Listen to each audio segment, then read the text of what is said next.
वो एक लड़का था जो खुद को ढूंढते ढूंढते एक फौजी बन गया और फिर एक फौजी से वो भारत बन गया। करण शेरगिल एक सामान्य युवा जो बिना मंजिल के जिंदगी की राहों पर भटक रहा था। घर में सब कुछ था, दौलत, नाम, रुतबा। पापा एक व्यापारी थे और भाई अमेरिका में, सब कुछ व्यवस्थित। मगर करण की आंखों में ना कोई सपना था, ना दिल में कोई उद्देश्य। उसकी जिंदगी में सिर्फ एक ही रोशनी थी, उसकी दोस्त रोमी, निडर, सच्ची, देश से प्यार करने वाली एक पत्रकार। वो अक्सर करण से कहती थी, करण, ये जिंदगी सिर्फ जीने के लिए नहीं है, इसे किसी मकसद के लिए जियो। देश को ऐसे नौजवानों की जरूरत है जो देश के लिए खड़े हो सके। शब्द थे सच्चे, पर असर तब हुआ जब करण का दोस्त IMA इंडियन मिलिट्री एकेडमी में भर्ती होने गया। करण ने भी फॉर्म भर दिया। शायद पहली बार दिल ने कुछ मांगा था, लेकिन फौज की जिंदगी आसान नहीं होती। IMA में कदम रखते ही उसकी दुनिया ही बदल गई। सुबह की तेज पुकार, बूटों की आवाज, हर पल अनुशासन का पाठ।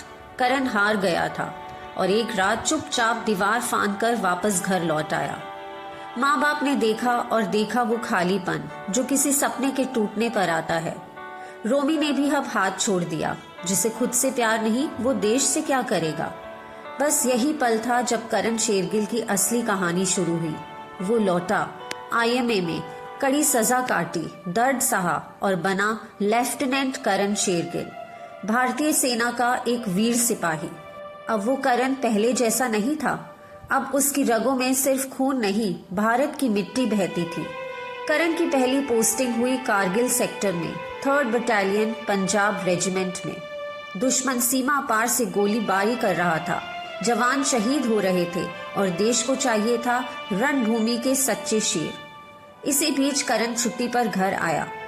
तभी आदेश आया, युद्ध शुरू हो गया है, अपने पोस्ट पर लौटे। देश ने पुकारा था और एक सिपाही दौड़ पड़ा। मिशन था पॉइंट 5179 दुश्मन से वापस लेना, ताकि भारत की मुख्य सप्लाई लाइन NH-1D सुरक्षित रहे। पहले हमले में वीरता दिखाई और साथियों की भी जान बचाई, लेकिन दूसरे हमले में भारी नुकसान झेला, लेकिन पीछे नहीं हटा। फिर आया सबसे कठिन संदेश, दुश्मन को पीछे से घेरो, 1000 फीट ऊंची चट्टान पर चढ़कर। 12 जाबाजों की टुकड़ी, अंधेरी रात, बर्फीली हवाएं, हर कदम मौत का साया। लेकिन यह सिर्फ चट्टान नहीं थी, ये भारत की अस्मिता की ऊंचाई थी। चट्टान चढ़ी गई, दुश्मन की चौकी पर हमला हुआ, साथी शहीद हुए, लेकिन तिरंगा नहीं झुका। सुबह हुई, कर्नल डामले ने बाइनोकुलर से पहाड़ देखा और वहां उस चोटी पर लहरा रहा था भारत का तिरंगा और नीचे खड़ा था कैप्टन करण शेरगिल, सलामी देता हुआ, सीना ताने, आंखों में आंसू और होठों पर वंदे मातरम। उसने सिर्फ दुश्मनों को नहीं हराया, उसने खुद को जीत लिया था। उसने साबित किया एक खोया हुआ नौजवान भी भारत माता का वीर सपूत बन सकता है। करण और रोमी फिर मिले, मगर अब वो कोई लव स्टोरी नहीं रही, वो देश के नाम लिखी एक प्रेरणादायक गाथा बन चुकी थी। करण शेरगिल की कहानी हर उस इंसान की कहानी है जिसने अभी खुद से हार मानी और फिर खुद ही को जीत लिया।